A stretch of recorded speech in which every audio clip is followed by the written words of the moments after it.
Ini peraturan dari GSKI, kalau orang meninggal harus cepat dikuburkan. Tapi saya nggak tahu gambar beliau di mana untuk memandang ada dispensasi akan ditahan satu malam, saudara. Dan dari GSKI bantu peti mati, dia langsung bergerak cepat, di mana diperintahkan bendahara dari sinode melalui GSKI Kebun Jeruk untuk mentransfer dana dan juga kepada Tuhan. Sebelumnya saya juga sebagai kepala sidang mengucapkan terima kasih banyak kepada Bapak Ibu saudara sekalian yang sudah berpartisipasi dan juga terlibat langsung ketika pemakaman meninggal, baik waktu jenazah masih di peti menutup sampai pelepasan jenazah, ya. Puji Tuhan. Bapak Ibu saudara sekalian, tadi pagi saya bangun seperti biasa jam 2 pagi. Saudara, saya berdoa sampai jam 3:30. Ketika dalam doa, saudara, saya menangis. Saudara, saya di hadapan Tuhan, saya berkata, Tuhan, hari ini merupakan hari pelayanan hamba-Mu sebagai gembala di gereja yang Engkau percayakan untuk aku gembalakan sampai akhir hidupku pulang kepada Bapa. Aku minta kepada-Mu Tuhan, aku tidak mau pelayanan ini menjadi pelayanan yang biasa-biasa saja. Aku tidak mau hanya sebagai suatu rutinitas, sebuah tradisi. Dalam pelayanan Tuhan, aku sebagai hamba-Mu tidak punya kepentingan sama sekali. Di sini Engkau yang punya kepentingan. Dan saya mau berdoa dan Tuhan mau berbicara. Tuhan kuatkan kembali. Tuhan berbahagi janjinya dari 3:30. Saya bangun, saya duduk di meja, saya mulai baca Alkitab. Pertama saya buka Alkitab Yunani, saya langsung baca Alkitab bahasa Inggris, saya mulai cari referensi, saya mulai berdoa. Saudara, tema firman Tuhan pada siang hari ini adalah berkemas-kemas untuk pulang sebagai persiapan mereka. Kalau hari-hari ini saudara bertanya kepada saya, Pak Pendeta, apa sih keinginannya hari-hari ini? Pak Pendeta maunya apa? Saya bilang, aku mau pulang. Titik. Saya mau pulang. Aku tidak punya kepentingan lagi di sini. Aku mau pulang. Ini bukan sebuah ucapan orang yang a priori, orang yang pesimistis. Sebab 33 tahun aku di pelayanan, saya tersesat sudah. Di mana saya berada di sebuah pelayanan yang hampir membawa saya ke jurang kebinasaan, ke neraka. Di sini saya sadar hampir 2 tahun ini saya berubah, saya belajar, dan saya berkata pada Tuhan, Tuhan, tidak ada lagi yang aku cari dunia ini, aku hanya mau pulang. Untuk gelar, aku sudah mencapai gelar doktoral, itu bukan apa-apa Tuhan, aku hanya mau pulang. Saudara, setiap kita harus berkemas-kemas untuk pulang sebagai persiapan. Jangan sampai nanti ketika ajal menjemput kita, sama seperti yang dialami oleh Om Amanda, kita baru menyesali. Kita belum berkemas-kemas, kita belum berubah, kita belum tiarap, kita belum bertobat. Ini sangat celaka, sangat parah sekali. Hari-hari ini banyak gereja Tuhan yang tidak menyadari hal ini.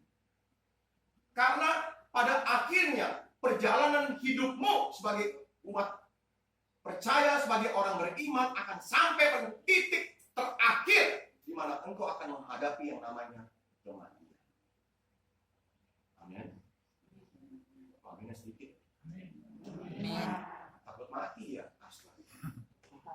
Saudara, saya menyadari kita berada di COVID-19 dan sedang berperang melawan COVID-19. Saudara, apalagi seperti umur kami udah tua begini, ini kami ini rentan dengan COVID, saudara. Makanya saya berkata, Tuhan, kalau memang engkau mau ambil, aku sudah siap. Mungkin sebagian saudara berkata, jangan dulu Pak Pendeta, gereja ini belum selesai Pak. Saya bilang, semua kembali kepada kehendak Tuhan. Karena itu kita akan baca beberapa ayat di sini, lalu kita akan melihat dalam firman Tuhan pada siang hari. Kita lihat dalam Yohanes 17 ayat 16, kalau bisa lihat di slide ya. Mereka bukan dari dunia sama seperti aku bukan berasal dari dunia. Yohanes 14 ayat 3, dan apabila aku telah pergi ke situ untuk menyediakan tempat bagimu, aku akan datang kembali dan membawa kamu ke tempatku supaya di tempat di mana aku berada, kamu pun berada. Di dalam Yohanes 16 ayat 7, Tuhan Yesus menyatakan, sebagaimana dia bukan berasal dari dunia ini, maka demikianlah juga dengan kita juga sama bukan berasal dari dunia. Jika kita sungguh-sungguh menghayati dan percaya kepada Yesus, maka otomatis sudah pasti kita akan mengakui kebenaran. Kita percaya dan mengakui terhadap kebenaran yang dia sampaikan. Sebab percaya kepada Tuhan Yesus, maka kita bukan hanya mengakui statusnya sebagai Tuhan dan Juru Selamat, namun menerima terhadap apa yang dia ajar, melakukan apa yang dia ingini, mengarahkan diri kepada tujuan dan apa yang dia kehendaki. Kita harus mengarahkan hidup kita kepada apa yang dia ajarkan, juga mengakui apa yang dia sampaikan, sebagaimana kita bukan berasal dari dunia ini, maka kita juga bukan berasal dari dunia. Kita harus betul-betul menghayati kebenaran ini, sehingga warna atau corak hidup kita betul-betul diwarnai, diinspirasi, dijiwai oleh penghayatan bahwa hidup kita bukan berasal dari dunia. Karena jika tidak kita menghayati, tidak menjiwai, tidak dicengkram oleh kebenaran ini, maka kita tidak akan pernah dapat menyadari bahwa hidup kita bukan berasal dari dunia, bukan milik dunia. Tapi kita tidak percaya kepadanya. Memang agar kita dapat percaya akan perkara ini kadang-kala tidak logis, tidak masuk di akal. Sebab tidak mungkin untuk dapat mempercayai hal ini jika tidak mampu untuk mengerti tentang perkara. Jika orang yang baru bertobat jadi Kristen, mungkin kita bisa memahaminya. Sebab mereka masih earthly atau worldly, masih berorientasi kepada dunia, masih dunia. Namun jika kita sudah bertahun-tahun, belasan tahun, puluhan tahun, udah mau mati, kata orang Madura, sampean sing mau mati, udah mau mati, saudara, kita masih sama seperti mereka, maka kita sudah mengkhianatinya, atau dengan istilah lain, kita sudah memberontak kepada Tuhan. Sebab itu, pada kesempatan siang hari ini, dalam waktu yang singkat, kita akan melihat bagaimana kiat-kiat langkah-langkah yang harus kita lakukan sebagai persiapan agar kita dapat berkemas-kemas dalam menghadapi kebenaran. Setiap kita harus berkemas-kemas. Oleh kanan kirinya, lu berkemas-kemas, jangan macam-macam. Suami-suami berkemas-kemas. Istri berkata pada suaminya, jangan macam-macam, jangan makan kaya. Berkemas-kemas lu.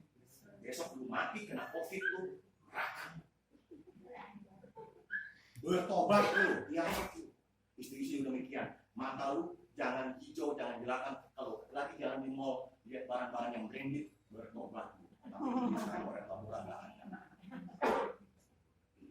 Apalagi yang kita hadapi dari dunia ini?